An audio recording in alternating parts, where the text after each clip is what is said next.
Buenos días, nosotros somos el equipo número 6 y hoy les vamos a estar hablando sobre la Revolución Mexicana.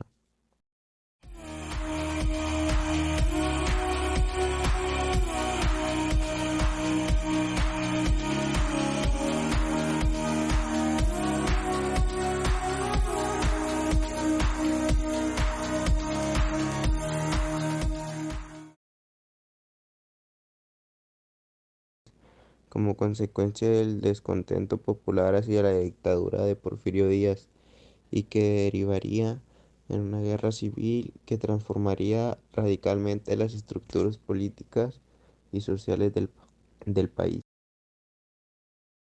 Principales causas de la Revolución Mexicana: la desigualdad social y la concentración de la riqueza. Durante el Porfiriato, el país tuvo un crecimiento económico importante. Sin embargo, la riqueza quedó repartida en unas cuantas manos nacionales y en otras pocas extranjeras.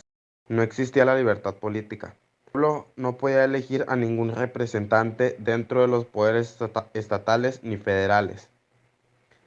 Díaz hizo una serie de reformas a la legislación que facilitaban la entrada a compañías extranjeras para que se adueñaran de terrenos baldíos, los cuales pertenecían a indígenas, campesinos o gente muy pobre que no tenía el dinero para trabajar sus tierras y eran despojados de ellas.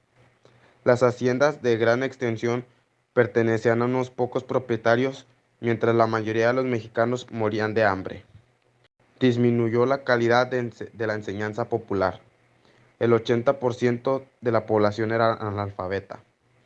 No había libertad de expresión.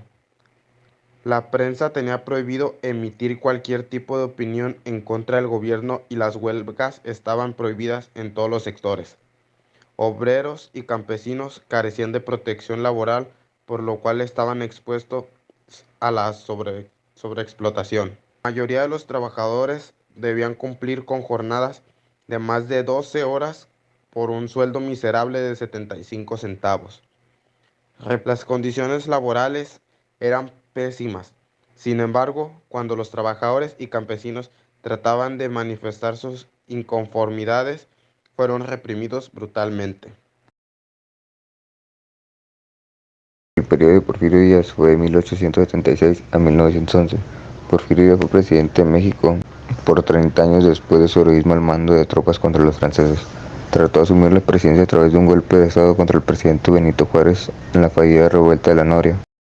En 1871, Manuel González fue elegido presidente para los próximos 4 años, mientras que Díaz ejerció de ministro de Desarrollo y gobernador de Oaxaca durante su presidencia. Díaz y sus consejeros transformaron México en la construcción de ferrocarriles, escuelas y creando una base de infraestructuras para el país. Desarrollaron los principios de una industria petrolera y persuadieron al capital extranjero para invertir en minas y factorías. A medida que las décadas pasaban, Díaz apoyaba cada vez más el fraude político y en el ejército para mantenerse en el poder. Después de 1900, este sistema empezó a deteriorarse debido a la avanzada edad del presidente y a la falta del consenso sobre un sucesor. El aumento del nacionalismo, tanto político como económico, y por la recesión económica en los Estados Unidos. Finalmente, guerras de guerrilla en el sur y derrotas de militares en el norte contribuyeron al derrocamiento de Díaz, y el 21 de mayo de 1961 sus seguidores firmaron el Trato de Ciudad Juárez con Francisco y Madero. Díaz dimitió el 25 de mayo y poco después salió para París, donde murió en 1915. La Revolución Mexicana. El 20 de noviembre de 1910 iniciaron los primeros movimientos armados de la Revolución Mexicana, respaldados por Pascual Orozco, jefe de las tropas irregulares del estado de Chihuahua; Francisco Pancho Villa, líder de los campesinos en el norte de México; Emiliano Zapata, quienes representaban a los campesinos y demás líderes populares de la zona sur de México. Dichos líderes luchaban en conjunto por su posición a Díaz, sin embargo no eran aliados, ya que cada uno reclamaba las necesidades particulares de los pueblos que representaban y por los cuales se enfrentaron. Tras la presión ejercida el 25 de mayo de 1911, Porfirio Díaz renunció a la presidencia luego de haber firmado un pacto con Francisco y Madero, quien posteriormente fue electo presidente y ejerció la presidencia de México. Madero restauró la Constitución, prohibió la reelección y estableció un sufragio popular. Sin embargo, estos cambios no fueron suficientes para mejorar la situación general del país ni para satisfacer las necesidades del pueblo mexicano. Plan de Ayala. El Plan de Ayala fue una proclamación política firmada por el líder de las tropas del sur, Emiliano Zapata, a quien Madero le había solicitado que liderara sus tropas. Sin embargo, Zapata solo aceptaría dicha propuesta si Madero cumplía con una serie de condiciones que finalmente desconoció. Esto produjo mayores desencuentros entre ambos líderes, en especial porque Madero tampoco llevó a cabo la forma adecuada exigida por los campesinos, lo que generó mayor descontento hacia su mandato.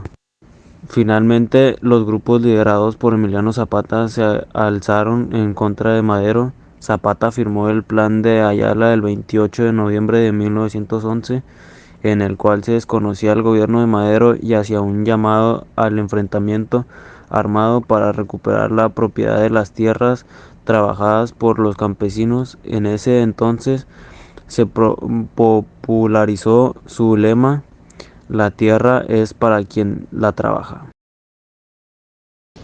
Después de la renuncia de Huerta a la presidencia, hubo diferentes desacuerdos entre los líderes Carranza, Villa y Zapata, por lo que se realizó la Convención de Aguascalientes en noviembre del año 1914. Luego de varios enfrentamientos armados, protestas y descontentos por la situación política, económica y social en la que vivían los mexicanos, tras poner bajo control los movimientos de Villa y Zapata, Carranza llamó a un congreso constituyente. Después de eso fue promulgada la Constitución de 1917, el 5 de febrero. Tras eso, la nueva Constitución se caracterizaba por reconocer los derechos de los trabajadores, también por el establecer un tiempo determinado de trabajo, un salario mínimo. El Estado se concedió el derecho de expropiar las tierras y separó a la Iglesia del poder político.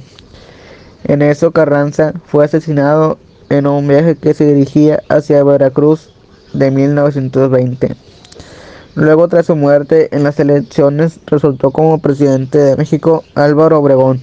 Para ese tiempo, los conflictos de la Revolución Mexicana habían terminado casi por completo, y durante este proceso fueron asesinados Emiliano Zapata en 1919 y Francisco Pancho Villa en 1923, personajes muy importantes en la Revolución Mexicana.